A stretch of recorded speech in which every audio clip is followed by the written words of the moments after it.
Are you okay? I don't know. Okay, did you call the police yet? Yeah, I did. I'm gonna call an advocate and you can tell us both at the same time, okay? Hey, Sarah, your dad told me that you need help. So, is there anything that I need to do, or...? Just focus on getting better. With an advocate on your side, you're never alone. Today's the day! And look who I just met. Hey, Dad. You deserve a worry-free recovery. You deserve an advocate. This is the Monty Show, the truth in sports talk streaming. When you want unbiased opinions about your favorite team without the spin, all you have to do is find the Monty Show, streaming live and available 24 hours a day, 7 days a week on YouTube. And now, here's Monty. Hey, the Monty Show, Wednesday, November 6th, 2024. How the heck are you? The Monty Show is always presented by our good friends at The Advocates at theadvocates.com. The best injury attorneys in the business, where you never reach into your pocket to pay the advocates. No, friends, you don't pay the advocates unless and until they win your case. You get hurt at work, you get in a car accident, you get hit by a semi-truck. That's not your fault. You didn't deserve that, but you do deserve an advocate. Chat with a lawyer online anytime, 24/7, 365 at theadvocates.com. Boy, what a night it was in college football last night with the college football playoff rankings out. Just right off the top of your head, anything surprise you in those rankings, Jake? I mean, not particularly. I mean, I think, we all kind of knew what the picture would look like. I think that I think Big 12 fans are obviously a little disappointed that there's only one team in the picture, and you should be disappointed. And I think that, as we head towards the Holy War and as we head deeper into the Big 12 season, I think, this should be the next time you want to tell yourself that your team's doing enough. Understand your team's not doing close to enough. And I don't care if you're Texas Tech, Oklahoma State, TCU, Baylor, any of you guys who are not in the college football playoff picture right now. Utah, incredibly disappointing. I would even say borderline. It's a borderline embarrassing season for Utah that you have nothing behind Cam Rising, because that's been the case, and I agree. And I look around the Big 12 and it's no shade to BYU. BYU deserves a ton of credit. We're going to talk about them. Obviously a ton today as the week gets deeper, but I think when you ask me, is there a surprise? No, I'm not surprised the Big 12 only got one team in, because that's been the Big 12's brand. You haven't taken it seriously. You haven't taken winning seriously enough since Texas left. Yeah, and I think that is a huge question about the Big 12 this morning. When you look at these rankings, what are you looking at when you see these rankings and you see that the Big 12 is going to have a lot of trouble getting two in? And I think the ACC is in a much better spot, obviously, with SMU winning as much as they are winning. I think it'll be very interesting to see how do you, if you are the Big 12, into the future, how do you position yourself better? And I will go back and I will continue to say scheduling and how you schedule. Where do you send your best teams? You guys, this is the old, USC going to Washington State to die on a Friday night in the Pac-12. And you look at these brackets that are on the screen now. First team out is SMU. And if you look at the way things break, if you get Miami and SMU in, that's a huge win for that conference. That would be a boom for the ACC, because right now, what is even the second option for the Big 12? That, I think, is one of the more interesting conversation pieces here. What is the second option? I think the ACC is in a far better spot than the Big 12 with the initial rankings. I know that we can go round and round about, how do we, and I guess, what's the right way to put this? What do you make of Notre Dame being at 10? That, I think, is a big shot over the bow at Notre Dame.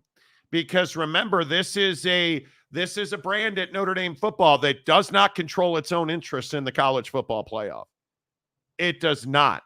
They gave up leverage to get a guaranteed spot. All they have to do is be ranked in the top 12. But there is no bye. And there is no assurance that if they are, not in the top 12, they're certainly out because they don't have a conference championship to play for. I think they have zero room for error in South Bend. The Irish, I think, are you look at where they are at 10, I think they're in a very precarious position here. Yeah, I think the positive, though, is that everybody wants them in the college football playoff. TV partners want them in. The committee wants them in. Fans want them in. And obviously wanting them in and their record at the end of the year may disagree. Their record may not be good enough to have them in at the end of the day. But I think that's their advantage. So, them being at 10, I think I think you can make an argument both ways. I think that, again, Notre Dame's advantage is that you can say, hey, yeah, Notre Dame versus this team is probably going to be a bigger TV audience and probably better for the health of the college football playoff than, mid-level Big 12 team or fringe, SEC team, Certainly. let's say, or whatever the case might be. So I think that is what Notre Dame's advantage is. And to your point, all they got to do is get in. They don't need to be the 1 seed. They don't need to be undefeated, perfect season, best team in the land. They just need to get in, and that's looking like that will happen. And I think to this question right here, who won the college football playoff rankings? The SEC and the Big Ten. I don't think there's any doubt about this. And again, I'll put the graphic back up. You look at Oregon and Georgia with buys. I think there is a strong chance that BYU is not the conference champion with a bye out of the Big 12. I think their road still has this game this weekend for BYU. Think about everything that is on the line for BYU. Think about this game with Utah, where they're 4-point favorites on the road in Salt Lake City. That's an incredibly difficult venue to go play in. And this is the test. And I look at the rest of the Big 12, and when you look at this list of teams, where does Colorado rank? We're going to do Big 12 power rankings here in a minute. But if you look at the Big 12 conference, ask yourself, where does Colorado rank in this whole malaise of college football playoff talk? The only way Colorado gets in is winning the Big 12 championship. Can they do that? Certainly. Certainly they have to win out. They also have zero room for error. But I ask you again, can Colorado compete with any of the teams that you're looking at here? I think you can compete. But Jake, I don't see any way that they are somehow elite or on the same level as most of the clubs that are in this bracket. Yeah, I think the hard part with Colorado is that they have an explosive offense. Shedeur has obviously lived up to the standard and expectations. He's everything that you wanted him to be. But I think the hard part is I don't think people believe that Colorado can put in a complete, 60-minute effort against a college football playoff caliber team. And I think that's the hard part is yes, the defense has improved. Yes, from where they were from where they were last year to where they are now. Yes, there's been a ton of improvement. Deion's done a really good job. I think people have come around, generally speaking, on the coaching job that Deion is doing and starting to understand his process and the way he goes about things. And I think the fact that they're pushing for a 9-10 win season, I think is a big deal. But in the college football playoff, what's difficult about that is you only have one way to get in. And if Colorado wins the Big 12, I think that would mean that BYU had a collapse. That would mean that you finish the season about the worst way possible if you're BYU. So I just think that unfortunately for Colorado, you got kind of behind the 8 ball here. You got a little bit behind, and you're not going to be able to come back. But I do think having Deion Sanders in the college football playoff is something that needs to happen, and if that means, he needs to go to Florida State, if that means they got to recruit better, or whatever it means, that needs to happen. Because again, I'm going to keep saying it, the sport needs as much coverage and as much viewership as possible. And I do think there's a ceiling on, big time SEC game every single year carrying the water. But there's a reason that it's big time SEC game. Bama LSU this weekend is the game of the week. There's no question about that. That is going to be the ratings winner. It's in prime time. It's Bama LSU. It's everything you want in a big college football game, right? I think those of us that have covered BYU and Utah and the Holy War and that rivalry, we understand how special that is, but does anybody in Florida, Georgia, Bama, Louisiana, Ohio, Michigan, does anybody give a damn about BYU and Utah this weekend? The answer is no, they don't. And I think the real validation of that is, have BYU or Utah given them purpose in that game previously? They have not. Now, this year, BYU and Utah, that game has a ton of purpose. It has a ton of importance. If BYU loses that game, and if you're a fan of the Big 12, you're a BYU fan this weekend, because I'm telling you, if BYU loses that game, there's a chance they don't make the college football playoff at all. And I think that is more likely than not, because BYU's not getting anybody's benefit of the doubt, in my opinion. No, I completely agree. I mean, and again, this is the Big 12's problem, right? There's so much volatility in your path to the college football playoff. Yes. Like you have access, you have a path, but it requires you to essentially be either it does. There's only one way: undefeated conference champion getting in, and I do maintain in certain years, in certain environments, moving forward, the Big 12 could get to a conference champion and then a one-loss runner-up. I do think, depending on what the ACC is doing, you could get 2 in. But like this year, as we were talking about, SMU is overachieving.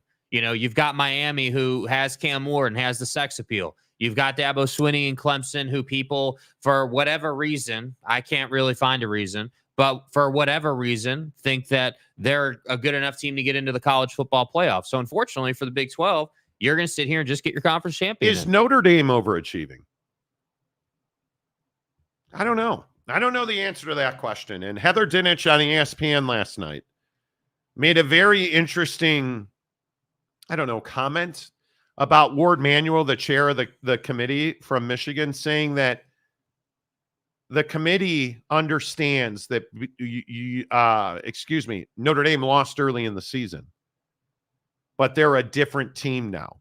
Is Notre Dame a different team now than they were when they lost to NIU? Well, I think that, you don't just turn into like this totally different, football team than who you were against NIU. But I think the story that's being told, and this is the other side of the conversation, the story being told about Notre Dame is, say, you lost to NIU and now you've ripped off, I think it's 7 in a row or whatever it is. Yeah. And, you several of those 7 wins that you've ripped off in a row have been dominant wins. And I think that, again, this is what I keep saying about viewership, and Notre Dame gets the benefit of the doubt because everybody watches Notre Dame every single week because they have that TV relationship. Yeah. And so human beings are naturally going to say, well, Monty, they've won 7 in a row. I mean, I know they lost to NIU, but this looks like a really good team.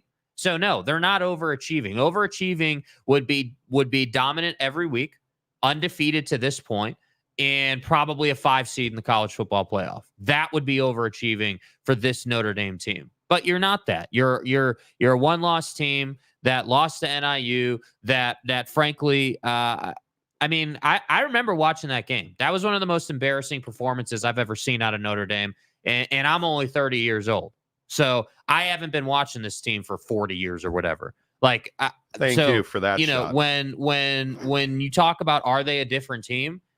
They're playing good football right now, but I don't think that Marcus Freeman all of a sudden turns into a guy who has 11 guys on the field every single play. I think their offensive line has gotten better. I mean, you're talking about a line that was very inexperienced. Every snap they've gotten better. I think the defense, our defense at Notre Dame, even with the injuries this year, I think our defense has gotten better. I think you also look at Notre Dame's schedule. Everything Notre Dame wants is right there in front of them. It is going to be the Army game for the first time. And how long has it been since Army mattered to Notre Dame on their schedule? I think it is. I can't remember it ever being a game of consequence. Yeah, I've been watching Notre Dame football for 35 years. Yeah. And you look at Florida State this weekend, then Virginia, Army, and at USC.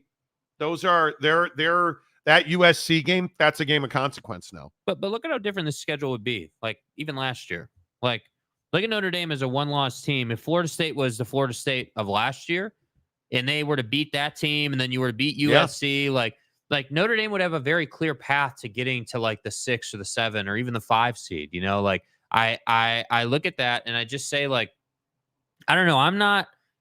I've come around to the dark side, as I like to call it. I'm not gonna sit here and say that Notre Dame has turned into some juggernaut of a football team. We know who you are. You've got a phenomenal defense, one of the best defenses in the country. You've got a quarterback that is not like elite or like, going to throw you to a victory. So like, we know the formula of success at Notre Dame as we know the formula of success at BYU or LSU or any of these teams. So frankly, I disagree that Notre Dame is overachieving. I think that Marcus Freeman has done a good job and deserves credit for bouncing back from NIU. It would have been easy to fall on your face the rest of the way and have just a terrible season. I agree. So he's done a good job there. But let's not sit here and say that Notre Dame is somehow, this amazing team. They're going to be in the college football playoff. The question we should be asking is, are they going to win a game in the playoff? No, the question I'm asking is, are you the team that beat A&M or are you the team that lost to NIU?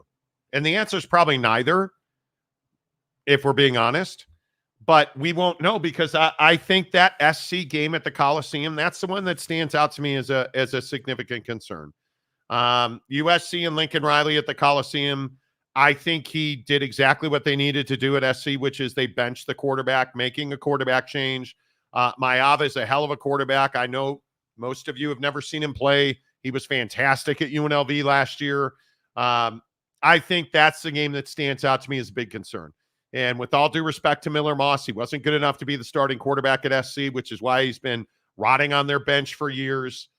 Maava's the right guy for them. That game is the one that concerns me for Notre Dame because I think they're significantly better, especially with the defense that they bring to bear, than Florida State. I think they're significantly better than Virginia and Army. And that SC game, the last weekend of the year, that of November rather, that's the one that worries me. That is, but here nor there, I think it goes without saying, if Notre Dame doesn't win out, they're not getting into the college football playoff. If BYU doesn't win out, I think they're not getting into the college football playoff. I think that if Miami's another one. Like I will. What do you guys make of Miami? I think we don't know who Miami is. I think Cam Ward. If Cam Ward's going to continue to throw it back across the middle of the field and throw horrendous interceptions, they're not going to the college football playoff. Couldn't agree more. Yeah, I think it's just bad decisions. It's as simple as that. They will go as far as Cam Ward's poor decision making takes them. And for everything that Cam Ward is, his decision making is horrendous. And I know they are 9-0. I know they're, what are they, 4th in the country? Totally get it. They almost lost to Duke because Cam Ward wouldn't stop throwing the ball across the middle of the field. Right. From that interception he threw from the right sideline back to the left hash is one of the stupidest decisions I think we have seen all season long in college football. Yeah, I mean, I just think that the problem for Cam Ward is we saw shades of this out of Shedeur as well.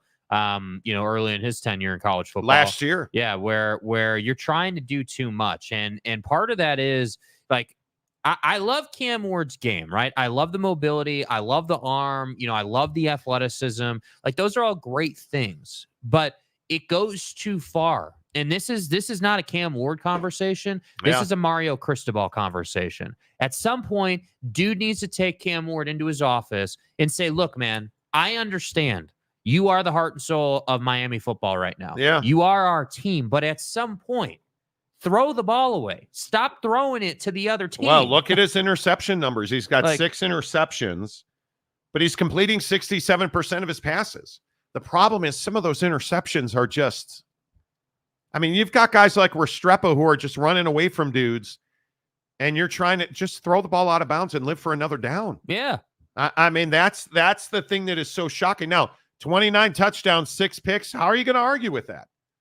You're not probably arguing with the that. Chemistry of those interceptions, though. I mean, the way, the timing, the way in which you threw those interceptions. Yeah. I mean, it's the Dak conversation all over again, right? This is the polar opposite of that, where yeah, sure, he's 29-6, and that's phenomenal, and he's got a 67% completion percentage, but you almost lost to Duke, man. And I get it. It's the old, hey, almost doesn't matter, horseshoes and hand grenades thing. But at some point, you're going to play a team, again, in the college football playoff, most likely, that's going to make you pay for that. Yeah, but they also scored 53 points on Duke. And sex appeal is important. And I think I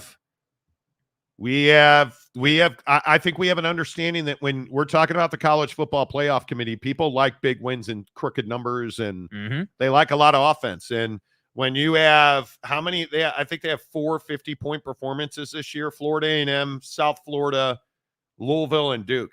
They scored 50 points in all of those games. And people are going to remember the Louisville game. I mean, the Louisville game was not just, Miami put up a ton of points. The Louisville game was those two went back and forth. Like, Miami was down. They went back and forth. Tyler Shook had 342 and 4 touchdowns in that game. That was an incredible game. He outplayed Cam Ward. I mean, I think that's a really good point. Yeah, they're going to remember, because it was a wildly entertaining game, which probably matters. But listen, I think, again, the game of the week, everybody's going to tell you it's Bama LSU, and it's hard to argue that.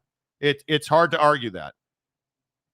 The fact that BYU is going to Utah and they are only a 4-point favorite against a team that cannot score points on a regular basis, or I should say has not shown the ability to score points on a regular basis, I think there are some real doubters, and the boys in Vegas are clearly among them. There's some real doubters that BYU's legitimate. And as a BYU fan, here's what I ask you. Why should anybody believe that you are? This isn't your 15 minutes of fame. This is like 6 minutes of fame. Right. You're new here, friends. And I think that's the hard part for BYU, is that, yes, as a BYU fan, this is a revelation. You're having a great season. You're unbelievable. And nobody around the country understands how special or unique BYU is, because nobody watches their games. So you're going to have a chance in prime time to announce your presence with authority. It's what I say about Ashton Ginty in Boise. Every week, Ashton Ginty needs to run for 7,000 yards and 14 touchdowns. Yeah, the expectations are incredibly high. It's crazy. And Boise State, aren't they one of the winners of the college football playoff rankings right out the gate? Because Boise State's the 12th team in the bracket. So they're not having to win a G5 championship. If it was today, Boise State would be in. And a lot of it's because of the soon-to-be Heisman Trophy winning Ashton Ginty. You really think he's going to win the Heisman? I think he should. I mean, I've said this 1,000 times. I think Travis Hunter's the best player in college football. He is the best wide receiver and the best corner in college football, and he plays every snap. But Ashton Ginty is a running back, and he's spectacular. And I think people like Cinderella slippers, man. And his team is in the college football.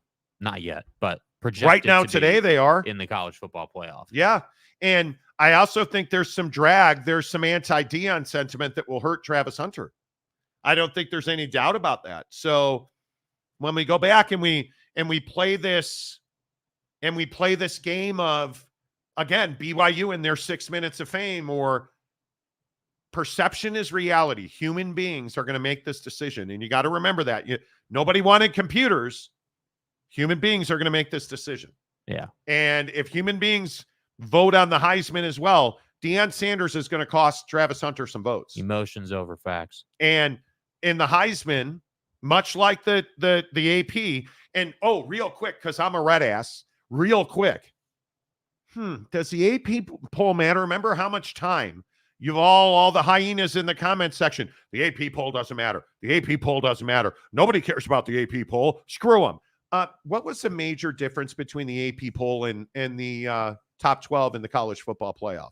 How about not much? I think there was one team different. The AP poll matters. I will continue to tell you, the soccer writers that vote it quite literally, I think there's 7 MLS beat writers that vote in the AP top 25 it is football. Ridiculous. 7 MLS beat writers vote in the AP top 25. I hope you understand that.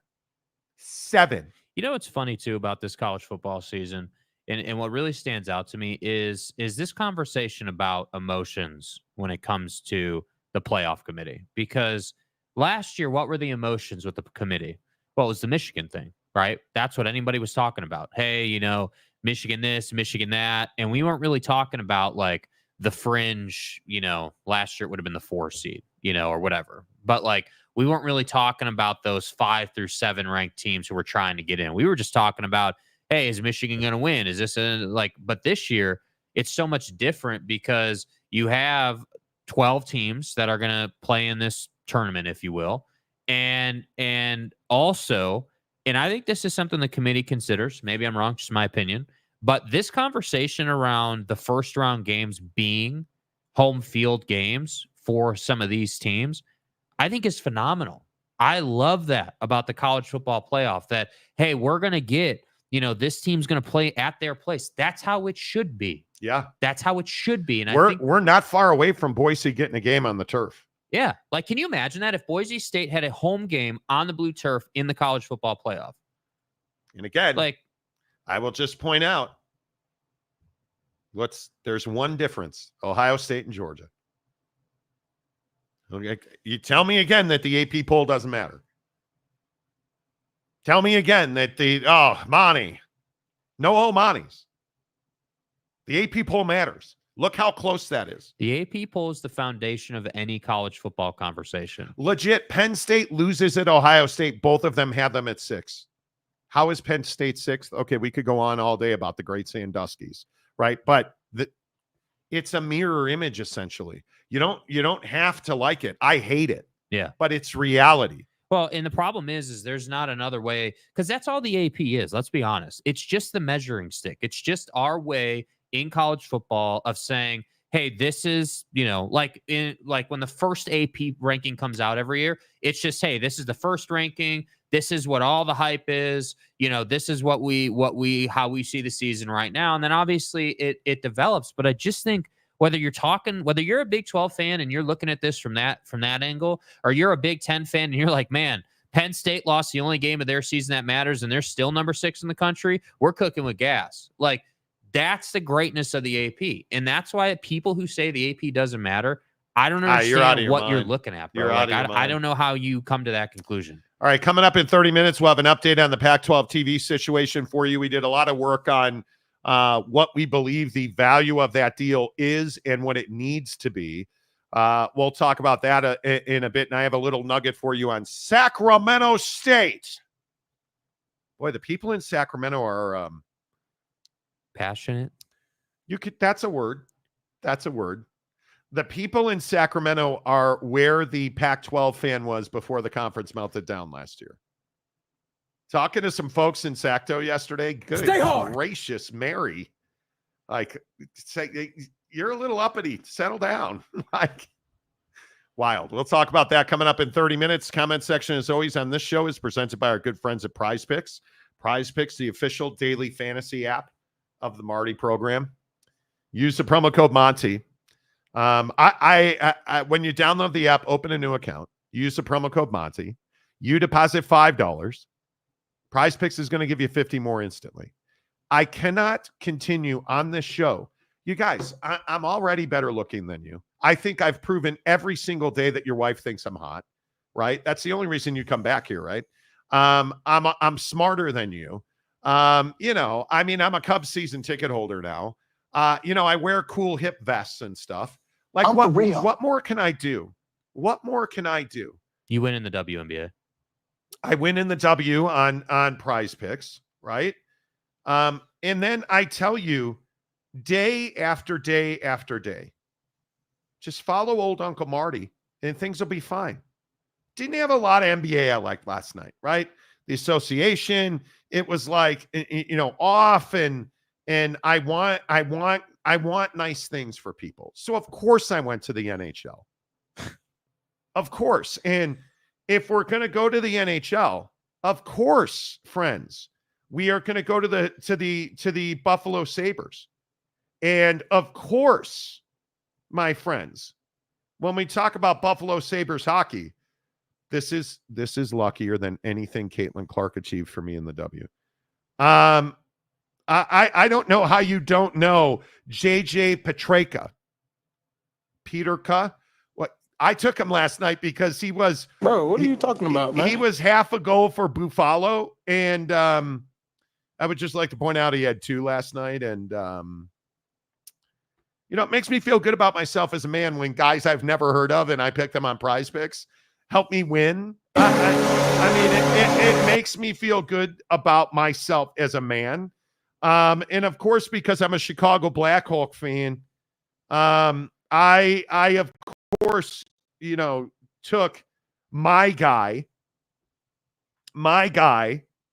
And again, Bennington, and if you don't know who Jordan Bennington is, and if you're a degenerate like me and you prize pick the NHL, just go Jordan Bennington saves, because again, on Prize Picks last night, his number was 20 and a half saves. My man came through with 21. Can you do something for me? And now here, I should probably Google search how to pronounce this name. Because I would just like to point out, and listen, I don't pretend to know how to say, I believe it's Matt Coronado. I don't know. I don't know if I don't quite know how to answer that, to be honest. My guy got me the goal I needed. And the only reason I picked him and the other idiot, I don't know his name either, is because they had a flame next to their name under the He NHL. has our full respect. Man, he's got a flame next to him.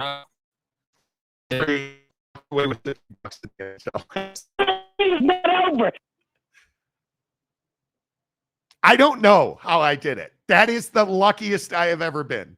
I was sitting here yesterday afternoon like, oh, so you're telling me that there's not NBA action to lean on. Maybe I should probably, such as in like, go to the NHL, and I just picked 3 Flames and Jordan Bennington. Right. I know Bennington. I hate the Blues.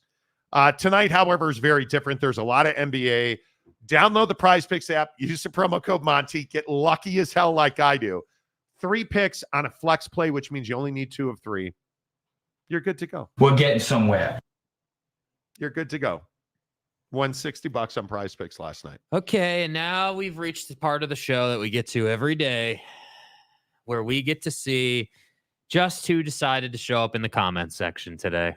Let's see. I think it is. No, we're not here for politics today. There's a lot of filtered comments today already, and I don't know what you guys said to get filtered, but I see a lot of filtered comments. Yeah, that's a lot. Yeah, not doing politics. We're a sports show, and I would never. Anyway, let's go all the way back to the top. Who's the first one in this morning? Do you have a guess who the first one in? I'll say Mountain Mama as usual, and he is. Yeah, Mike Smith. Hello, dude. Appreciate you, bro. Way to show up. Be consistent. Good to see you, my Appreciate friend. you. Hello, Real Pete Forte. Hello, Robert Dorr. Hello, Pacing Cougar fan. Huge week. What's like BYU fans? Get in the comment section. I know we have a lot of BYU and Utah fans. How are you guys feeling about this game? Like, are you Stay hard? Are you're feeling 2 in a row against Utah? Because what was it? 2021 was the last time this game was. Yes, the last time this game was played. Get in the comment section. Yes, I looked that up to be sure. I don't know how you wouldn't there. Let's see, salty Virginia peanuts. Jake comparing him to Dak. There's no call for that kind of language. I mean, listen. Everyone said why did I make that comparison? I made that comparison because what did people say about Dak? What are we talking about?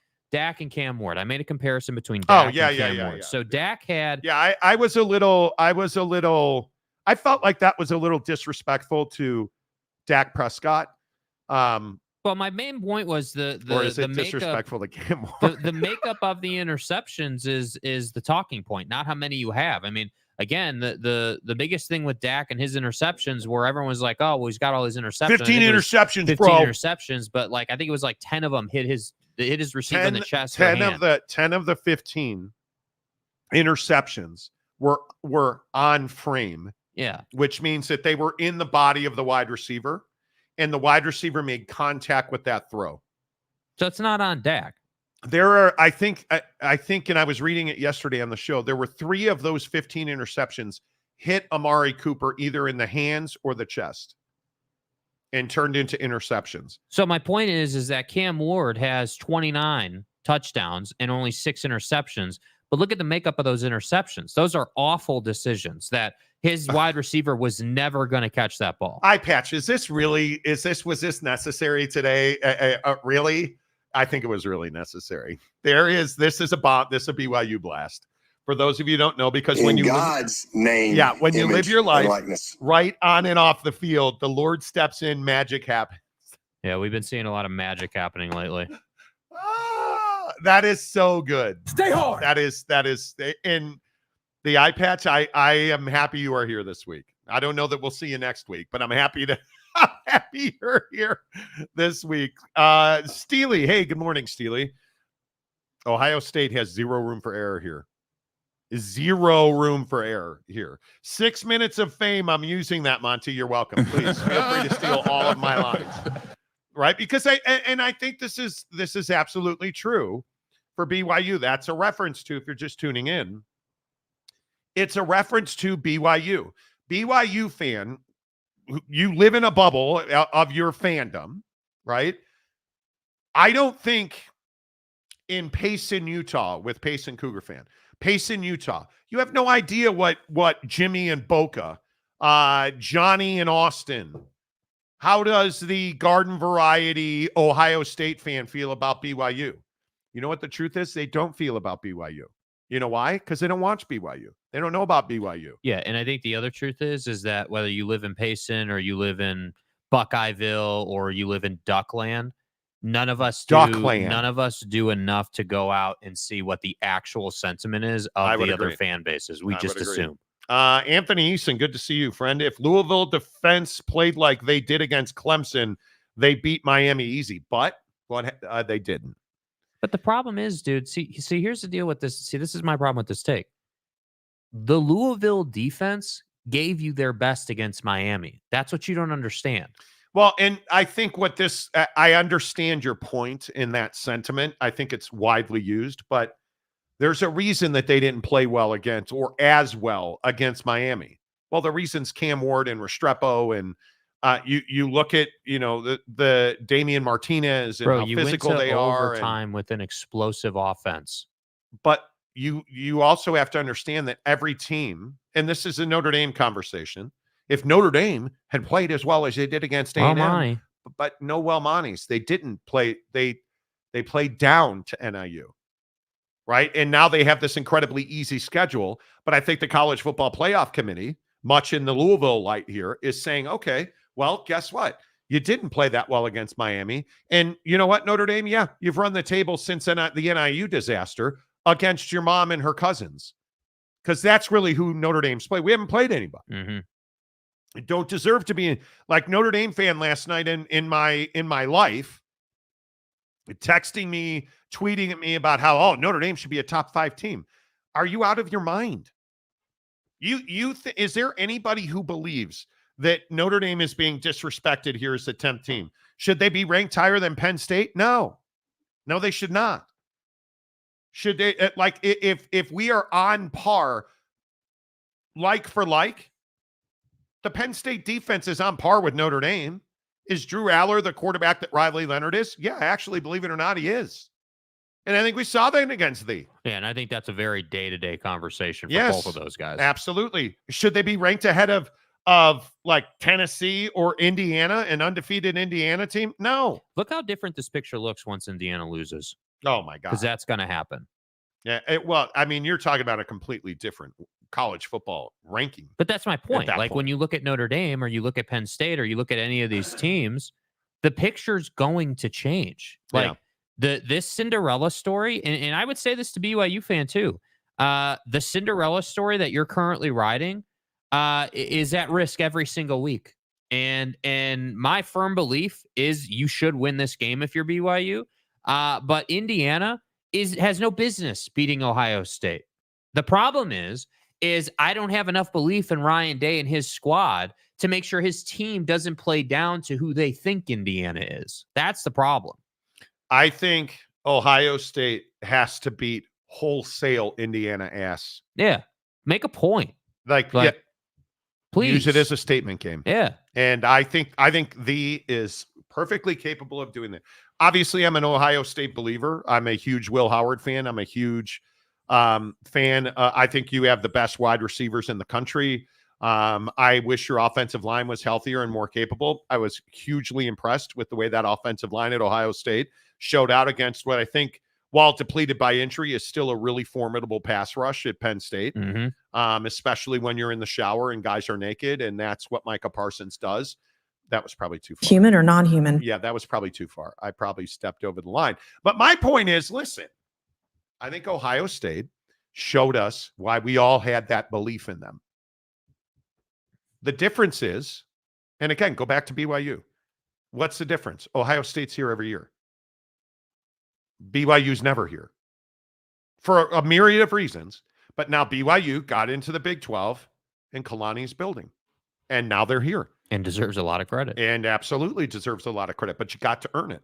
Roche, what's up with you, my guy? The eye patch, once again, the TDS. That'd be the team down south. Drink the blue Kool-Aid. We'll be playing a Ute team without a legit quarterback. Don't make excuses. Don't make excuses. The truth is that you relied on an oft-injured quarterback in Cam Rising, who has never, since the knee injury, has never been able to be counted on because of the knee injury. He came back and he had not one, but not two, three significant injuries after that now. And the truth be told, the weakest part of Kyle Whittingham's program has been and continues to be the quarterback position.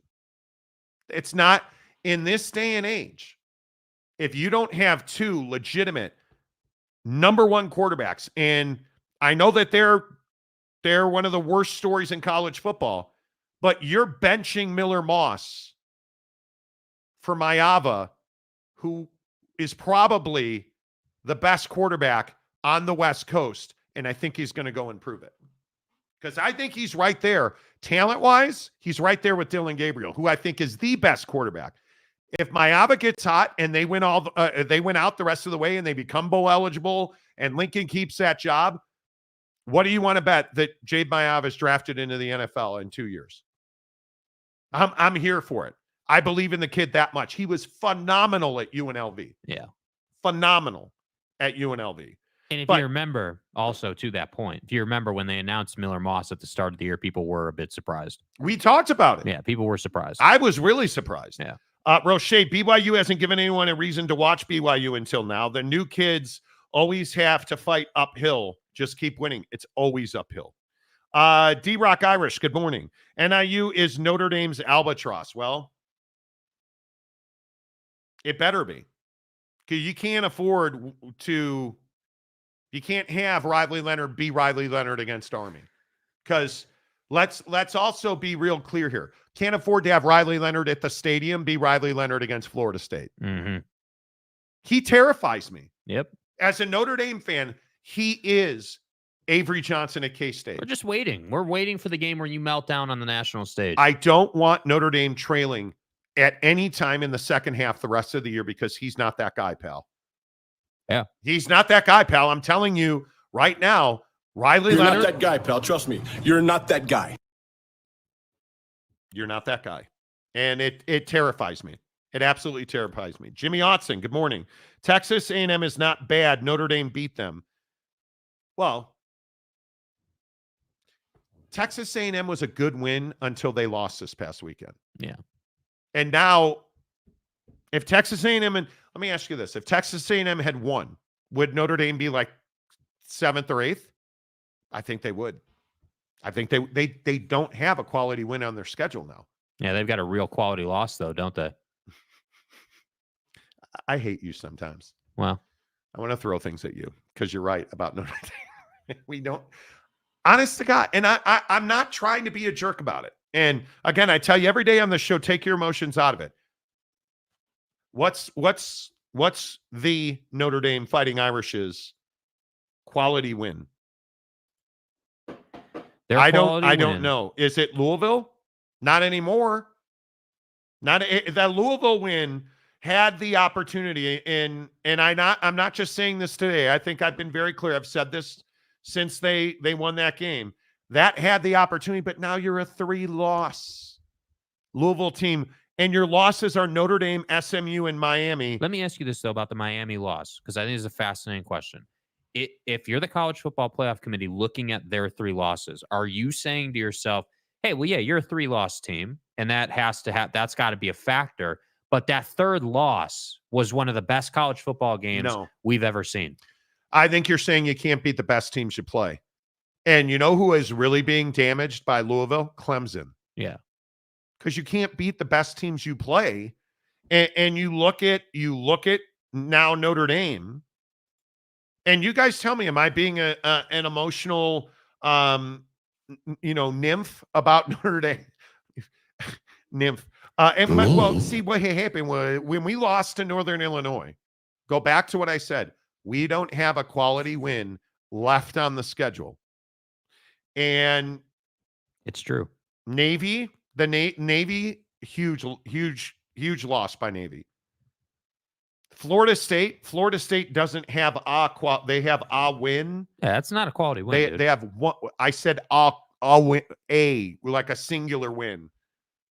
There's one game. Dion's next team is 1-8. Virginia and Army. And here's my question about Army. And I'm happy to play the villain. They're 8-0, but against they did beat Temple. Oh, wait. In Tulsa and UAB and East Carolina and Air Force. East Carolina just fired their coach. But thankfully, before the Notre Dame game this weekend, they have North Texas. Man. Dude. Army's not Notre Dame should beat Army by 21 points. Yeah. I believe that's at Yankee Stadium. What's the line on the game? Is there already a line on the game yet? There's not yet. Not yet. It's 2 weeks away. Yeah. That game is the 3 weeks away, 23rd. Yeah.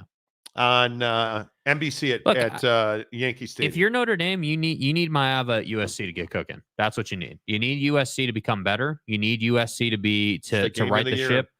And you need them to be regarded nationally as, underachieving, but definitely playing better. Because then, if you could beat them, then, that feels a little better. But I think that Notre Dame has to win out. That's it. Win out. And you're Army is not capable of beating Notre Dame on this incarnation of Notre Dame. The defense is too good. They tackle too well. USC at the Coliseum, not to be redundant. I know I've said this 57 times today. USC is the jackpot for Notre Dame. Yeah.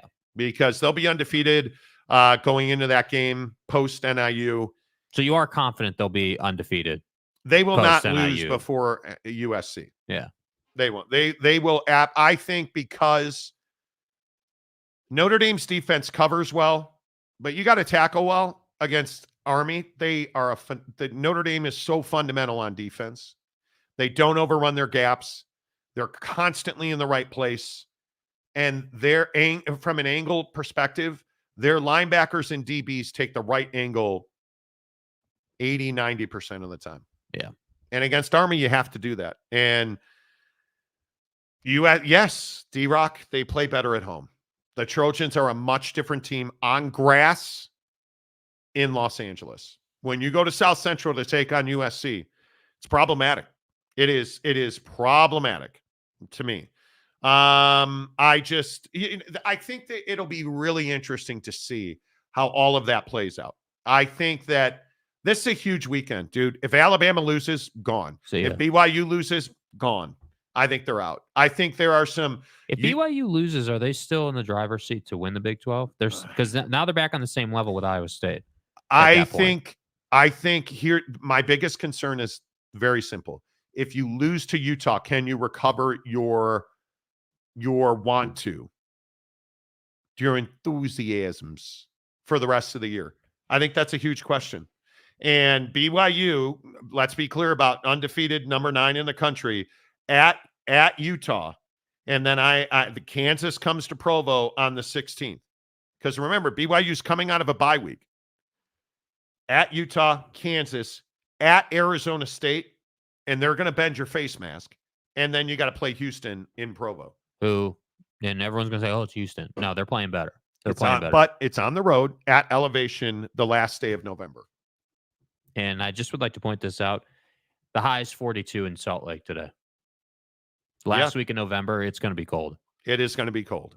And there will be snow on the ground. Yeah. And Houstonians probably aren't going to love that. This game against Utah, if BYU, my prediction is if BYU wins this game, I think they will run the table. They will not be in jeopardy the rest of the year. And my guess is whoever wins the Colorado Utah game and the Iowa State Utah game. Do you understand how much influence Utah's going to have on this conference the rest of the year? Massive. Because look at Utah's schedule the rest of the year. And again, they're 4-4, 1-4 in conference. BYU at Colorado, Iowa State at UCF. They're going to wreck some people. Yeah. My prediction is, and if Isaac Wilson starts, we'll have a different conversation because I think that kid has lost his mind.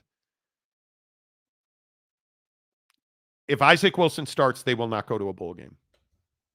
That is my belief. What's worse for Utah this week? Isaac Wilson starting or running a 2-quarterback system? Because I think that's a legitimate question. You can't run a 2-quarterback system. Brandon Rose needs to be the guy. And again, why is Brandon Rose? He's a Southern California quarterback. I'm a huge believer in that. He's from Temecula. He's a sophomore, so he's been around it a little more. You want to win games? Yeah, I think you have to start him, and you have to hope for the best. Because he was not great against Houston. They don't have a starting quarterback at Utah. Let that sink in, and we can go back to Travis Wilson. Let's go all the way back to Kenny Scott and Travis Wilson and Drez Anderson. You haven't had a starting quarterback, in my opinion, of note since Alex Smith. Here we are again. And it's the same conversation. Here we are again. It's why, in my opinion, that you can attract running backs, but you cannot attract wide receivers. I think it's a huge problem for Witt. It is. And I love the guy. But at some point, there has to be a change with how you recruit quarterbacks. Yep. UW fan Jim, Army might be better than NIU, and they can count to 11, I think. I'm not sure. You're casual. Army's better than NIU. No, Notre Dame, I truly am not being a homer about this. Notre Dame's defense is truly elite. It is a really good tackling defense. Really good. Mike Games version 1. Boise State will get a first-round bye. I don't think they'll get a first-round bye.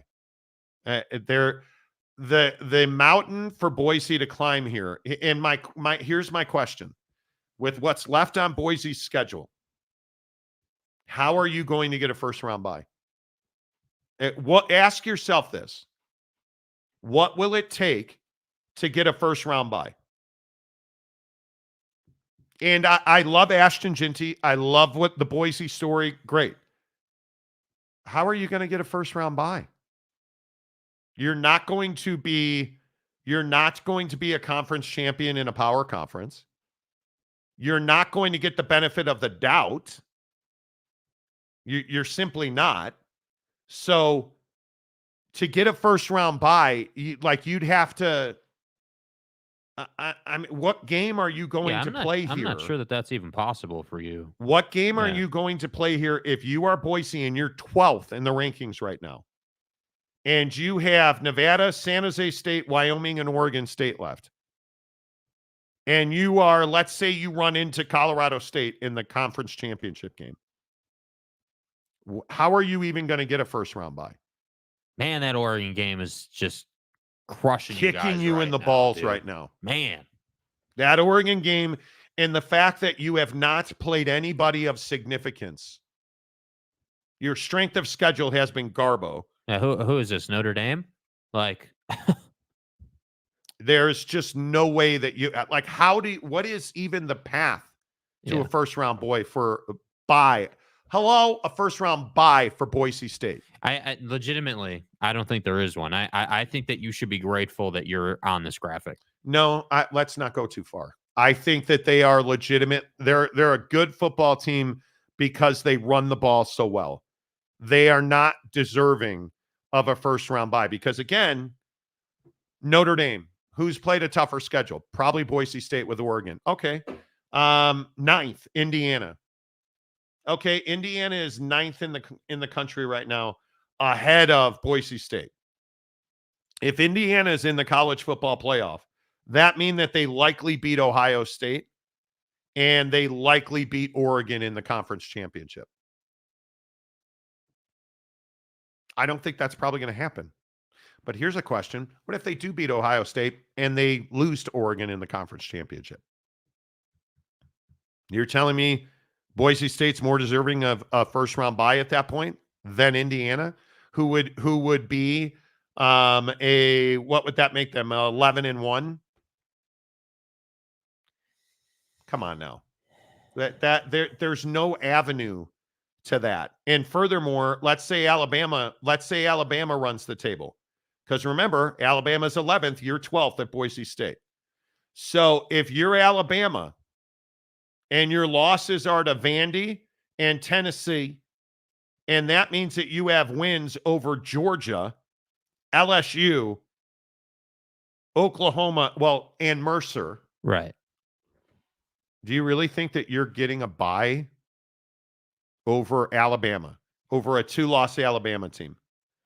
Come on now. With wins against LSU, and that game's at LSU, Death Valley, 7:30 Eastern, and Alabama's favored by 2.5. Come on.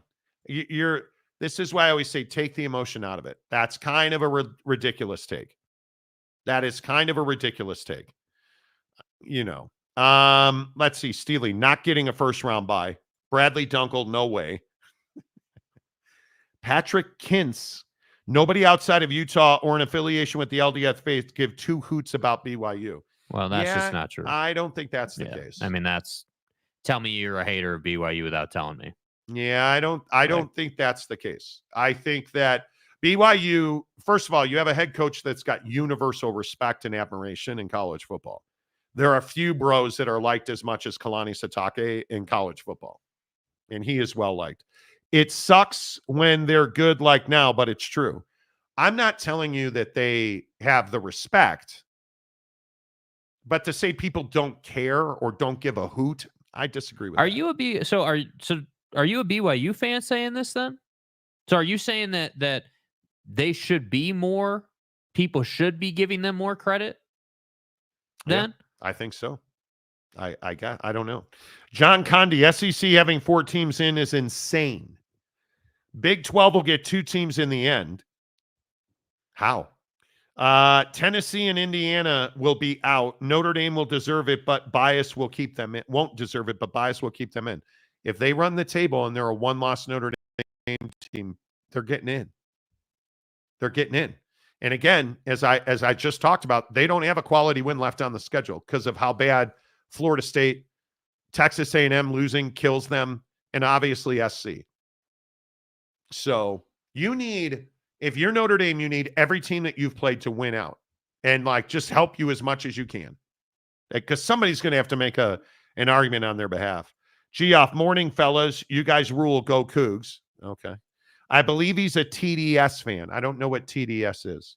Could BYU beat Miami? Absolutely not. Oh, certainly they can. Certainly they can. And why can? Because what does BYU do? Very well. They cover and they tackle. BYU apps. I think we were looking at this. BYU is a pretty good matchup against Miami's offense. Yeah, the problem for Miami against BYU's defense specifically is BYU's secondary is incredibly disciplined, and they are always prepared. And they catch the football. And you're going to see that against Utah. Because I don't think Miami's defense is elite. I don't think it's elite. We've seen them suffer repeatedly. Look at the kind of games they're playing. Yeah. I think if you're trying to hear from us, look at the scoreboard. I think you're crazy. Welcome to the nightmare. Big 12 only gets one in now with Iowa State losing last week. They had a chance for two before that. I agree. And I think Utah's going to wreck some folks. Yeah, respectfully to Texas Tech, that's not a good loss for Iowa State, dude. Not at all. That's unacceptable. The stadium guy, James. BYU brings fans to away games and viewers to TV. This is everything Robert Allen said when BYU was first brought into the Big 12. BYU is a national brand. BYU's, how do I say this gently? The problem for BYU is a lot of their brand is tied up in church viewership, which is a good thing, but it's also a bad thing because those aren't football fans. So the garden variety, member of the LDS church doesn't turn on the TV every Saturday. Right. So they also don't stay up late because they've got church on Sunday. Right? Okay. Does the 20-year-old BYU student who loves the college experience go to and watch college football games? 100%. Do they put 1 million people on the TV every time they play a game? Yes, they do. But they're not the behemoth that is an SEC, a Big Ten team. They're not. They have a good fan base that doesn't watch a lot of TV because they're not football fans. So, M. Morris, SMU will beat Miami. They won't. That's a terrible matchup for SMU stylistically. And BYU showed you that.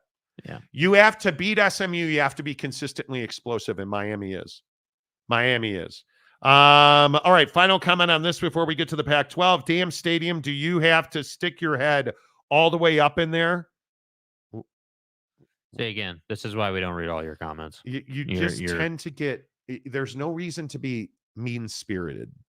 I've never understood that. Don't be mean. Treat people well. Don't be mean-spirited. How much does the Pac-12 need to get out of a TV deal? We'll tell you in 15 seconds. When you've been injured in an accident, you need a lawyer, and you deserve an advocate. Insurance companies don't always play fair, but we can keep them in check. Most cases settle out of court, but we'll take your case to trial if necessary. You deserve an advocate. Indeed you do. When you call the advocates, they know it's been probably the worst day of your life. You've been hurt at work. You've been hurt in an accident. You had a terrible slip and fall. The advocates use empathy, compassion, and a dogged approach to taking your issues onto their own and fighting for you. That's what you need. Give them the insurance claims. Give them the insurance adjuster. Let you heal. Let you get back to the best version of yourself. The advocates are going to fight for you while you get healthy. That's why you need to get to theadvocates.com, where they're never going to ask you to pay them a consultation fee or a retainer. No, friends. Get to theadvocates.com. Chat with an injury attorney live online, and it won't cost you a dime at theadvocates.com. All right, let's get you the very latest on the Pac-12 TV situation. How much does the Pac-12 need to get per school on an annual basis? We have done a lot of homework on this over the last couple of days. Remember, we told you yesterday in a Monty Show exclusive that the Pac-12 is in fact back at the table with ESPN and Fox Sports in a deal that would largely be centered around ESPN2 and FS1, as well as heavily streamed on ESPN+. A lot of the basketball would live on Fox Sports. Most of the football would live on the ESPN family of networks. But what is that deal worth? A lot of Pac-12 fans in the comments section yesterday get heated when I say I haven't been able to find anybody who believes that deal eclipses $10 million a year. And I can confirm that through multiple sources, well-placed television sources yesterday telling me it would, quote, be a Hail Mary if the Pac-12 is able to get more than $10 million a year per school. And you're looking at a deal, and remember, we go back 18 months. What did I tell you that their media rights deal with that ESPN and Fox deal was at the time when they still had all of their membership? $90 million a year was the number. That was the hard stop that ESPN was putting on the Pac-12. That number has not changed, because the thing that was explained to me yesterday, and I think it is a really salient point, ESPN has all the brands they need. They're not buying brands. They're buying time zones, and they are buying windows, late windows. That's what you're getting in the Pac-12. But at what cost? In my opinion, I think that cost is $10 million per year per school. I think that's why it is so vitally important that the Pac-12 get to a place where they're not just at 8 teams. They have got to be at 10 teams. And eventually, they've got to be at 12 teams. But as soon as they possibly can, they are going to have to get to 10 teams. I was also told by a well-placed source that they have an understanding in their TV negotiations, because I think it's also important to note they are not only talking to ESPN and Fox. They are also still in conversations with the CW, I am told. They have also had conversations with CBS Sports. Those conversations did not yield the assets that ESPN and secondarily Fox Sports is bringing to bear, mainly in everybody's pocket, on everybody's phone with ESPN Plus. The streaming part of that is significant.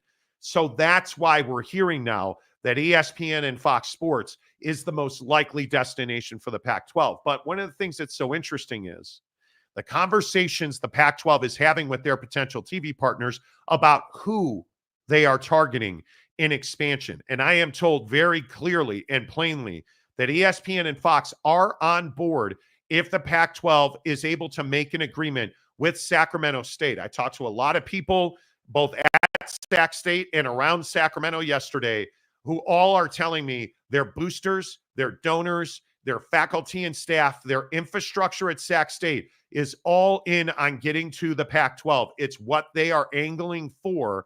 And a lot of it is that Sac State wants to be a dual threat in football and in basketball. And Jake, if you're Sacramento State, I do believe that the Pac-12 is a home run. Yeah, for Sacramento State, it makes a lot of sense. You're upgrading your situation. Obviously, it's everything you would want in an athletic program, right? You're leveling up. You're going from FCS to FBS. Like, you're getting into a better conference, a better situation. And I'm sure there will be some challenges with that for Sac State, but ultimately that's the goal. You're trying to improve your situation. And so, I think for the Pac-12, Sac State is a nice story. Obviously, it's not a team it's not like a power team coming to your conference or anything, but if it helps you get a deal with ESPN and Fox, that's obviously what you need to happen. And I think this is the most important part of the conversation for the Pac-12 is that this TV deal, it's not necessarily just about the value. The value really matters. 8 to 10 is obviously what we're being told.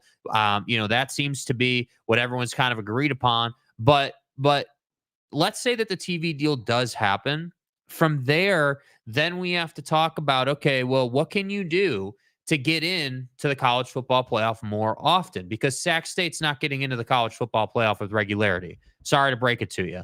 And I look at the college football playoff picture today, as we've talked so much about it on the show, and I sit here and say, yeah, the picture we have today is pretty indicative of what it's going to be for the Pac-12 down the road, assuming that the college football playoff is still a thing 5 years from now, and we don't have a super league, and that whole conversation doesn't happen. But the Sac State thing is great. It's a nice story. If it helps you get the TV deal, that's awesome, and I'm happy for the Pac-12. But the larger picture conversation for schools like Boise State and several others who join this conference is, how are we going to go about making more money? Because, again, you're not getting away from the point that these schools now are being tasked with, okay, we joined a new conference. We're working on this TV deal. Let's call it $10 million a year we're getting from the TV deal.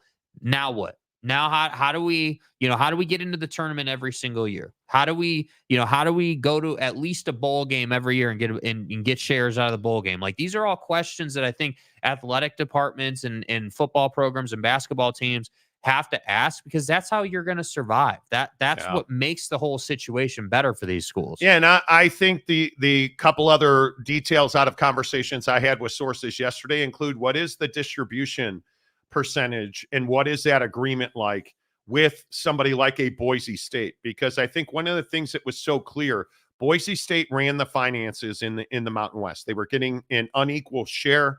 That was to try and placate them.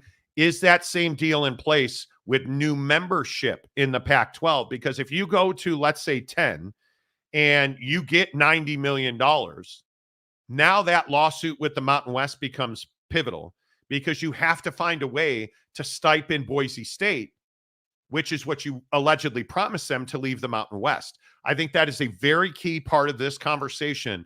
And you look at how this money is allocated in different conferences, and you look at the unequal revenue distribution, you look at the Mountain West model or the AAC model, you're paying your biggest brands more money. You're giving a full share to Gonzaga already to join the conference. Had to do it. Great move. What is your promise? What is your handshake agreement with Boise State? And how much of that money are they getting? And if you lose that lawsuit against the Mountain West, or it is dismissed, which, again, yesterday, multiple people told me yesterday they don't believe that the Pac-12 has a leg to stand on in their and really it comes down to a commerce, unfair commerce. This idea that, hey, it's unfair to charge exiting members a fee and then charge us a fee for poaching. Most people believe, hey, you sign that contract knowingly and without duress, you're not going to be able to get out of that. Can you negotiate the Mountain West down? Well, the Mountain West has not shown the willingness or the want to do that. Or the need. Well, but how much in legal fees, and what is the tipping point in legal fees? Because that's really what this is going to come down to. What is the appetite of the Pac-12 to continue to throw bad money after bad money in a position where they know they're just trying to negotiate? Because nobody believes the Pac-12 wants us to go to a judge, because that's a bad outcome. That is a bad outcome for the Pac-12. If this antitrust, anti-interstate commerce suit essentially goes in front of a judge, the Pac-12's percentages are not high. And I think that's a really important part of this conversation, because if the Pac-12 is able to leverage ESPN for a $10 million per school deal, I think you're going to have to give Boise State and probably San Diego State on any unequal share of that. And I also think that's why these next 2 seasons of basketball are critically important. If you are Boise State and San Diego State and Gonzaga and all of these new members, you have to continue to win, because you have to recruit basketball at a high level, because those tournament shares early in the life of this new Pac-12 are really incredibly important to pay the light bill. It is really important that you put multiple teams into the NCAA tournament. I think it is not, I don't even think it is an option to just have Gonzaga. You need San Diego State to continue their trajectory in basketball, in my opinion. Totally it's got to happen. One other thing, I also had a conversation with a guy about Utah State. What value does Utah State bring to the Pac-12? I think the entirety of their value is that they're a full share member and they play football. It is still head scratching to many, and this has been a hot button issue on this show the last couple of months. Who would the Pac-12 add?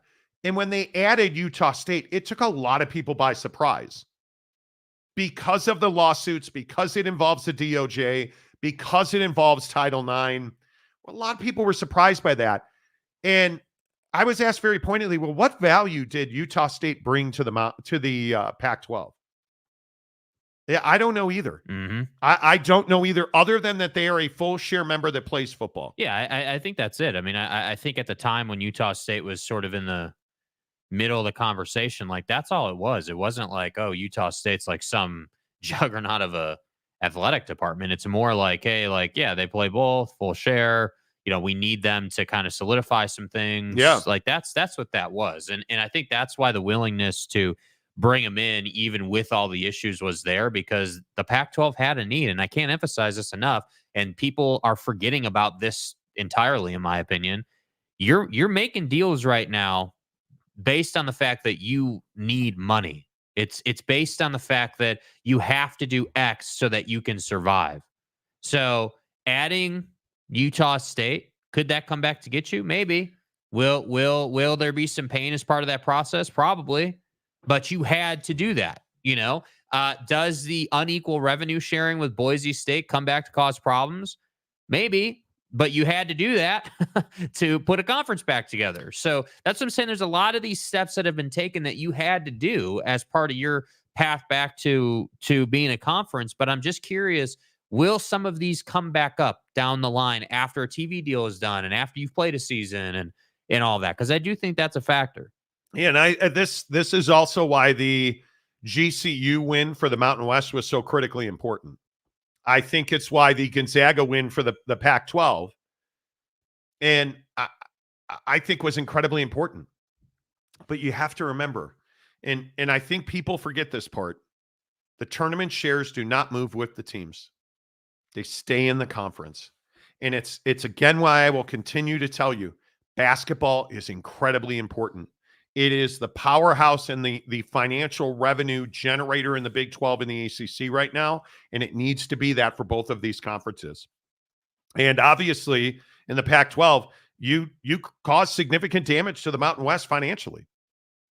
There is no doubt about that. That's why this lawsuit and the what I am told is the specific language in the contract between the Pac-12 and the Mountain West that included those poaching fees, the specific language that they wrote into that deal to protect themselves in the Mountain West, it's bulletproof. It is going to be really hard for the Pac-12 to win that case in front of a judge, and it's pulling a negotiating lever. Let's get into mediation.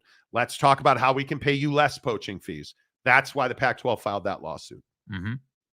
It's no different than where Florida State and Clemson are with the ACC right now. They don't want that in front of a judge. They want negotiations. Yeah, it's become common practice. So we don't like what we did. We're going to sue you, and hopefully we can get some, hopefully we can get something. No doubt. Oak State James for $5. If Sac State can get into the Pac-12, bro, you said this exact same thing yesterday. You just paid us $5 to make the exact same comment you made yesterday, and the exact same comment we told you about weeks ago. This is cool. It's not a big deal. It is not a big deal. And frankly, Sac State they have the hearts and the minds of Sacramento. So they could play their games at the old baseball stadium that was never built next to Arco Arena, and people would go and watch them play basketball. It is significant because Vivek Ranadive, the owner of the Kings, has said that he will give them the building rent-free.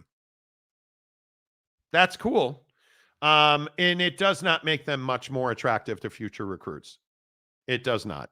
What makes Sacramento State, what would make them more attractive is they'd be in an FBS conference.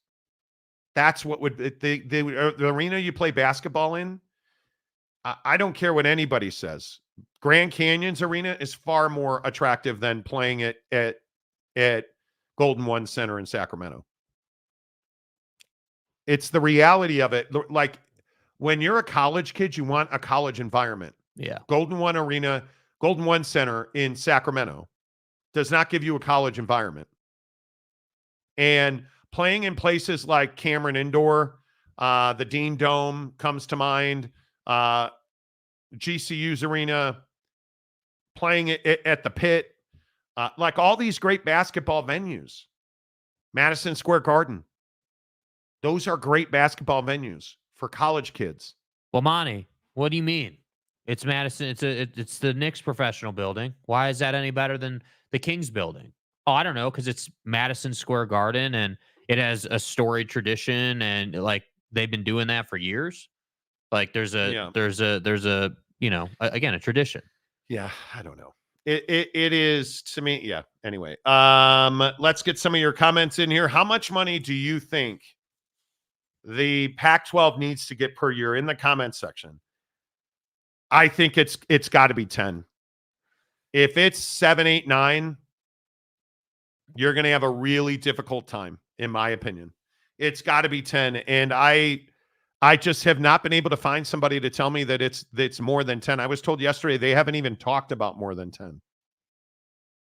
And the problem again is this cart before the horse thing. It's the if you then we conversation. Right. Which is a tough spot to be in. Yeah. It's a tough spot to be in. Charles, how is Gonzaga going to be successful each year? What do you mean? Yeah, what is that? I don't know what that means. Gonzaga also struck a deal with SWX that broadcasts their games all over the Northwest. I was in here yesterday and did not see any Pac-12 supporters get mad over what Monty said. Are you out of your mind? Go read the comment section from yesterday. You should pay attention. Welcome to the nightmare. 10 million would be a nice round number for each Pac-12 team. It would. Yeah. It would. It is. Yeah, I feel like that's one of those numbers where it's like, that's probably top of the mountain, but also like from a publicity standpoint, it's a nice, like, hey, we got 10 mil a year per school. Yeah, I think 10 million is a huge. Yeah, and hopefully we can build on that and we can bring value. And our next time around, we can bump that up to 11 or 12. Yep. Salty Virginia Peanuts. The Mountain West has a rock solid case. They will not let it go nor compromise. No need to do so. Yeah, I don't think you would negotiate that deal down. That's my opinion. I don't think there is. Why would you? Yeah, I just don't. That's kind of my point with the Mountain West is I don't, I just don't see a need for them to compromise on any level. You signed an agreement. You did exactly what the agreement had written into it. Like you poach schools, and now you don't want to pay the fee. The Mountain West has them. Yeah. And I just again, and I agree with you. Hey, legal fees always matter. And how much are we willing to put in? But when you have the hammer of, hey, if we go to a judge, you're going to lose. There's no need to compromise. There's no need to cut them a break or do any of that. I would not compromise on any level if I was in Mountain West. Wasikowski paid us $5 to get his comment filtered. What did you say in that comment? Like I go to read your paid comment and it's filtered. What did you either said something dumb or you used a bunch of emojis or knowing you probably both. Probably both. And Jay McClenahan had you guys, I don't know what the filter, what's going on with the filtered comments today because there is a ton of them. Yeah. We're not talking politics today. We're not, that's not what we do. So I appreciate all the comments and different show, man. Charles, ESPN loves them some Gonzaga. The night TV slot, name me a better team out west basketball-wise to fill that slot consistently. So you really think that Gonzaga is a team that everybody watches? I would not agree with that. I think that they're a good basketball program for sure, but it's Spokane, Washington. Yeah, I think Duke is ESPN's sweetheart. I would agree with that. I think Cooper Flag and Duke and that whole situation happening there. I would agree with that. Is exactly what ESPN wants. 100% I would agree with that. I think if you look at the hierarchy of basketball in this country, games in Spokane with Gonzaga are not it. It's what if it was what everybody wanted, then why do you not have an ESPN deal? Why are you a regional team? If you're everybody's darling, why did you choose the Pac-12 over the Big 12? How many people even knew Gonzaga was playing Baylor the other night? I don't think many. And by the way, if ESPN loves Gonzaga so much, why has the posterization of Mark Few's kid been all over ESPN? Why is the question to Mark Few about, hey, well, your kid and posterize and like Gonzaga's a brand in basketball, but make no mistake about it. Duke's paying the bills. UNC's paying the bills. Yeah. Like that's just the reality of the situation. Plus the Mountain West commissioner is savvy and badass. I'll bet she's pissed. I would think so. And and I know, again, if you go and read our comments section, people get so upset when I say this is business as usual. Poaching teams out of the Mountain West, while I understand it, it's business as usual for the Pac-12. It's not, it's what they've always done. And you look at the GCU relationship, and I don't think that it was accidental. That you have the president at GCU talking about how they have a long, or Jerry Colangelo actually said, yeah, they've had a long relationship. And I meant to get the sound. The President Mueller at GCU crushed it in this press conference the other night. Like, I'm telling you now, Gloria Nevarez is well-liked. She's respected, and she's a savvy business person. Which matters when you're talking about expansion. Yeah. The Mountain West has the pack by the fuzzy balls when it comes to the contractual obligations with the poaching fees. I wouldn't back down from having them pay full price. I don't know. Why would you? Yeah. Why would you? I don't know why you would. Honestly, I don't know why you would. And again, this is kind of my point about the Pac-12's plight in life right now. Like, I don't agree, like, morally with poaching teams at other conferences, the way they went about it. But we also can't skip over the fact that that's what you had to do to rebuild your conference. Yeah.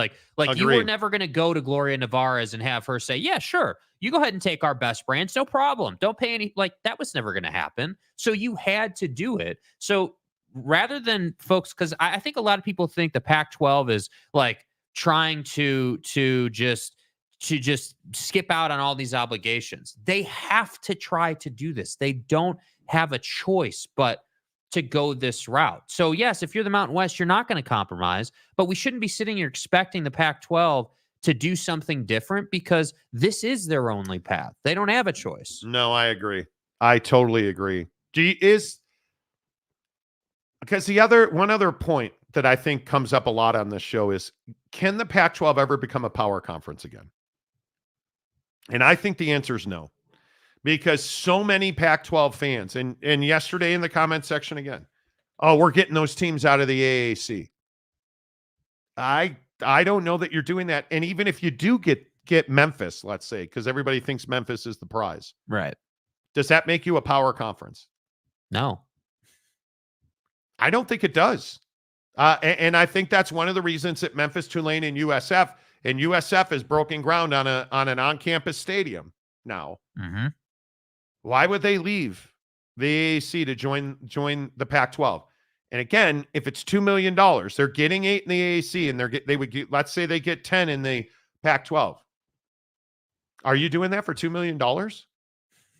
You're going to spend far more than that to be a member of that conference. It just doesn't add up to me. Yeah. It does not add up to me. Let's see. Eric says, don't even want to play a soundbite as a peace offering. A peace offering of... What are you talking about? What are you talking about? Real quick, because I want to make this right as well. Mike Gundy calls fans weak. You guys remember this yesterday?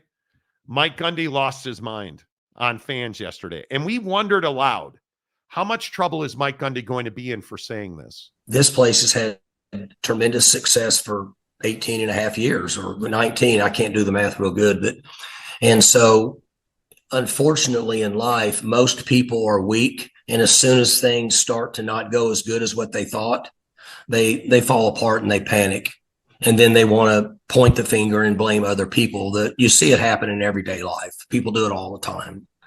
That's why I refuse to watch the TV and watch the news, because I get tired of people complaining and bitching about this and that versus just doing something about it and trying to figure out a way to make it better. Well, that's what happens in college athletics. And as Jenny said, she's exactly right. It's just on the bigger stage where people can voice their opinion. And in most cases, the people that are negative and voicing their opinion are the same ones that can't pay their own bills. They're not taking care of themselves. They're not taking care of their own family. They're not taking care of their own job, but they have an obligation to speak out and complain about others because it makes them feel better. But then in the end, when they go to bed at night, they're the same failure that they were before they said anything negative about anybody else. Bro.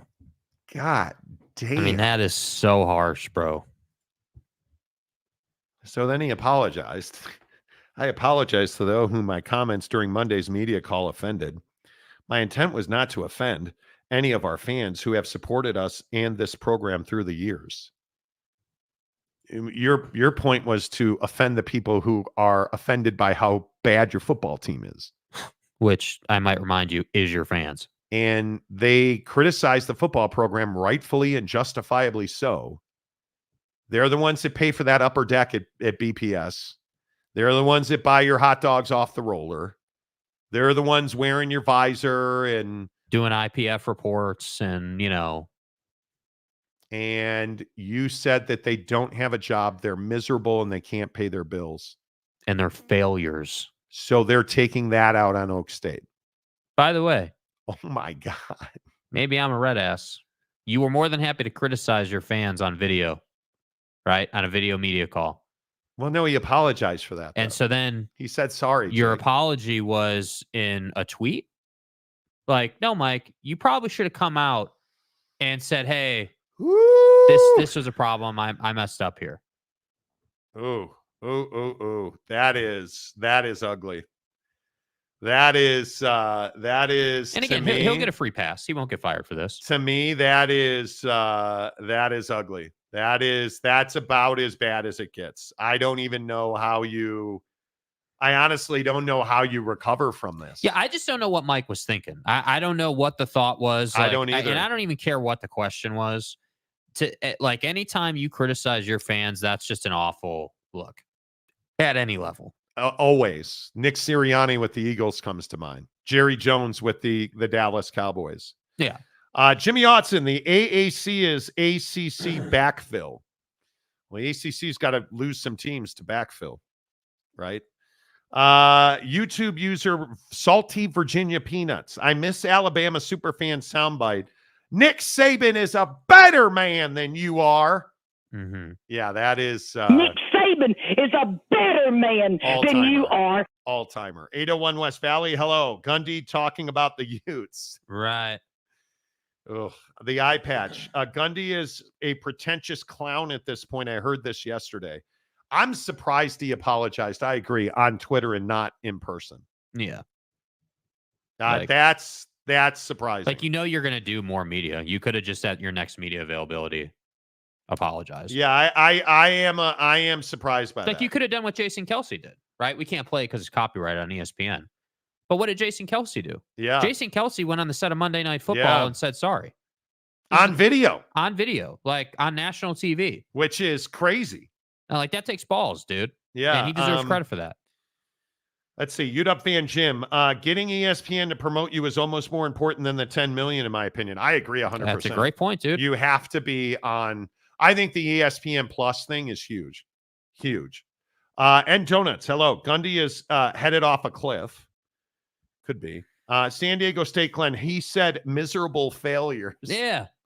Yeah. He did. Eric and Raleigh, your comment was filtered. Dude, so many filtered comments today. Welcome to the nightmare. Gundy said their fans can't pay their bills and are failures. You can't walk that back. There's no way to walk that back. No. And sorry, a tweet is not getting that done, bro. Dude. That's not wild. Getting that done. Phil Venzer, is Utah State really worth $10 million when they can't get people to watch them? Yeah. Well, because they're a full member. I think that is truly their value. But I also think that unequal revenue sharing thing is real. And while, because this is what conferences do, and this is the dirty little secret of college football. Oh, well, we got 10 million per school per year. Yeah, but Boise's getting 25 and Utah State's getting 2. Right. Like that, you know what I mean? Like that's what we do in college football. Yeah, totally agree. Eric Wasikowski, guess I never seen Gundy in real life. Dude, he's an interesting dude. Like we've seen him at Big 12 Media Days. My opinion, grain of salt.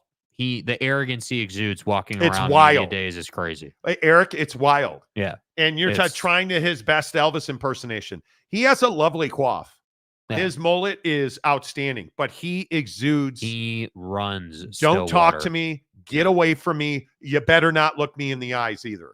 And I'm only talking to who I want to talk to. I am here for you. Like you should be thanking me that I'm here. Yeah. Did you a favor? Hey, can you vacuum my walkway, please? Like, come on. That's what he does. Severe. What did I miss? Nothing. Nothing. You've missed nothing. Damian Fowler, I wonder if people's comments are getting filtered because extra eyes are looking for political talk and looking at everything. I don't know. We don't, just so you guys are aware, we don't handle the filtering on our show. We are, YouTube handles all that. Yeah. YouTube handles all of it. I don't even, all I see is your name and it says filtered comment. It does not tell me what you said. There's a folder I have to go back to and look at it if I want to. I never do because it's just a wasteland of death. I mean, all I would say is just be nice to people, man. Like Usually if you're talking politics, if you're cursing, if you use a lot of emojis on your comments, you'll see they'll get filtered. President McCluskey. Hi, did BYU win yet? Yeah, they won 4-3. How about that? In 10 innings. Yeah. This is a huge game this weekend. We'll have a full preview of it, and we'll really get into it tomorrow. Did you guys hear what Kyle Whittingham said but didn't say about the quarterback not named Jake Retzloff at BYU? So, again, what have we said about this rivalry? What have we said? Hey, there's a lot of hate. There's a lot of, hate. Like a lot of, heat. Yes. And this bite out of Kyle Whittingham, notice that he won't say dude's name. I'd say the QB is the catalyst. You look at individual rushers, individual receivers.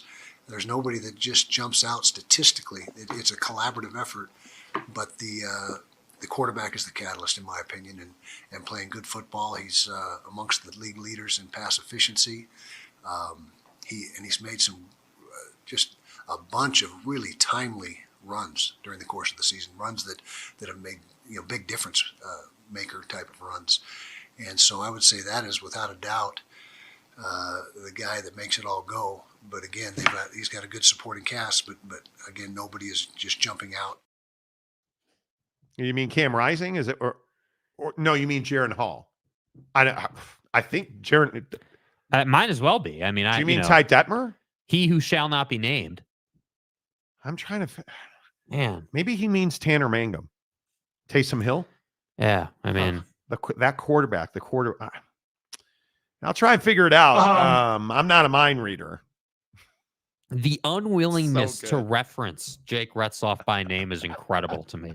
It is so good. It is so good that you just don't understand the flavor of this rivalry.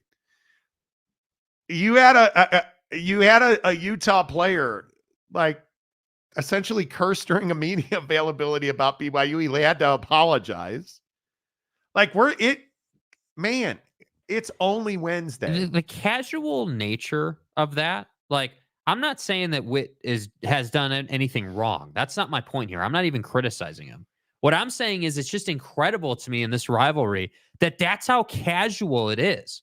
Not going to name dude by name because he plays at BYU. This is how I do business. Yeah. I don't name people by name. Yeah. What do you mean, dude? This is just what we do. And then when they play Iowa State, he'll be like, oh, that Rocco Becht is something else. Let me tell you about. Man, Baron Morton's stats this year, dude can throw it all over the field, bro. Oh, my God. Josh Hoover, man, wow. I got to tell you about this Avery Johnson kid. He can't throw you from behind, but my God, can he run? Yes, President McCluskey, it's what you love about the rivalry. Yeah. Yeah. And again, I can only describe it so many different ways, but it is truly, and I've covered SC UCLA. I've covered Notre Dame, Michigan. I've covered Notre Dame, all kinds of rivalries. I've seen the best of the best. This is the best rivalry I've ever been around. And the funny thing is on the other side with Kalani won't ever, you'll notice this, and this is why he's so liked in college football. Media availability leading up to the game, Kalani's not really going to talk too much about the other team. He's going to say, hey, they do a couple of things here and there that we'll be watching for, but we're really focused on us. We've had some things to clean up from last week. If you just watch it, that's the formula. Hey, they do a couple things well, but we really got to focus on us. After the game, he will say, win or lose, hey, really respect Kyle Whittingham. Hell of a coach, good football team, really good defense. A lot of respect for them. He'll mention people by name, but it's just funny in this rivalry how it's handled so differently. Yeah, man. Like and that's what I love about this game. You'll never hear now that Max Hall graduated. You'll never hear a BYU player say F Utah. Yeah. You guys remember the old, I don't know if we still have it. Max Hall, I think it was Max Hall, was on the I hate Utah. I hate everything about Utah. I hate their fans. Yeah. Like that's what this game's about. Yeah. That's what this game's about. Like I want people, I cannot wait. We need a head count of all of your fellow parishioners who fall asleep in church on Sunday. That's what this game's about, in my opinion. I love it. McCluskey says, I wish Kalani would come out and call some player by the wrong name. Linder Borton or Brett Keepy. That Brett Keepy, let me tell you something. That well, you guys remember that Karen Ride, I'll tell you, he's a hell of a linebacker. You remember Karen the is. Alan Bowman clip earlier this year? Well, that safety, number 15, man, he was just everywhere. Like, that's what I'm talking about, dude. Like, dudes just reference you by number or by position. They won't say your name. And how many urinals at Utah have a BYU logo in them? Yeah. Like the old Kyle Gunther days where Kyle and I used to do a show together before he lost his self. But he used to talk about how Urban put BYU logos on the floor in the urinals so that you just always knew what you were doing that week. Like, yeah. I think it's phenomenal. Yeah, it is. Severe, it's all right. Utah doesn't know who their quarterback is. Ooh. Ouch. Tanner Plummer, good morning. How's that RSL playoff run going? MLS Cup? Oh, wait, the season. My bad. Season's over. I'm such an ass for that. Like, all right, Tanner Plummer. Hey, we're talking about Witt's weird responses and Glover making an ass out of himself. Nice. Yeah, Glover. You don't always have to be negative. Yeah, you don't. Let the name of Jake Retzloff be stricken from every talent in pylon. Reference to the 10 Commandments from your greenhorns. Like, it's true, though. They shall never say his name. I'm just going to keep saying Unsullied. BYU fan, you damn well better win this game. After the stuff you've said. You better win this game, man. Ooh, you better. Big Blue Horses, magic happens. Right. It does. Cam Harrison, hello. I think Witt was talking about Steve Young. Thank you. Dude, I've been racking my brain. Dude. You know what the funny thing is?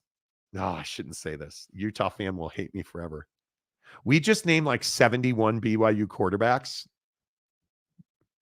who are all see what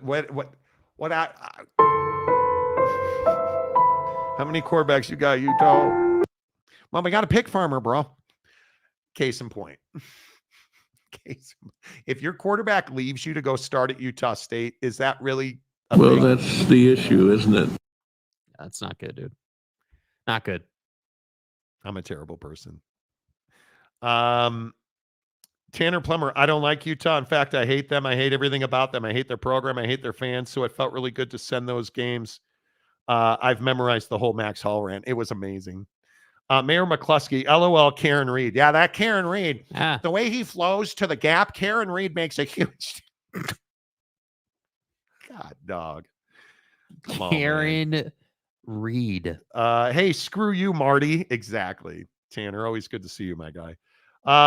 Will the topless North End Zone girl show up again? If the creek don't rise. Our little brethren up the hill. Go BYU LFG. If you're not rooting for Jake Retzloff, you're doing life wrong. You are. Come on. It is what it is. LOL, eye patch, you haven't even been here for 2 weeks. Nice. Truth. Jeremy Severe, Hairline and Collie are still open. Exactly. Hairline? Harleen, I mean. I still have the autographed Johnny Harleen. That's awesome. John Beck football. I do. George is still running. That's a deep cut. Yes, it is. The eye patch, hammer time, 1-9. About to be 2-10. Who's Harleen? Don't. See, this is what I love about this rivalry. We're getting into it now. See? Well, You remember Taysom jumping over that Texas Longhorn? Mm-hmm. When's the last time you did that? Well, I do remember Travis Wilson head over heels at the Big House. So what? That's not Texas Longhorns. You guys remember that was such an up and down trip to Austin? You remember Bronco Mendenhall doing that beg me, get us into the Big 12, please God, Yes. put us in interview with the Austin American Statesman? Yeah. Oh, that pissed people off. Utah is filled with godless animals. Okay. Yeah. All right. Man, that's really sensational. BYU will win the Big 12 at least. We'll see. I'm here at least once a week, Mayor Soak. Hilarious. Mayor Soak. Okay. Man. 34-31 again. LOL. I don't know about that. Damn. Tomorrow? Bro, we haven't even lit the fuse on this game yet. It's Wednesday, and you guys are going full Mayor Soak? I mean, that's amazing. I love it. I love you guys. I love everything about you guys. Thanks for being here. Mayor Soak? Okay. I don't know. Mayor Soak or Karen Reed. Karen Reed. Yeah. I think Karen Reed. Until tomorrow, and we'll have a lot more BYU Utah. We'll get into it tomorrow. Say goodbye, Jake. Goodbye, Jake.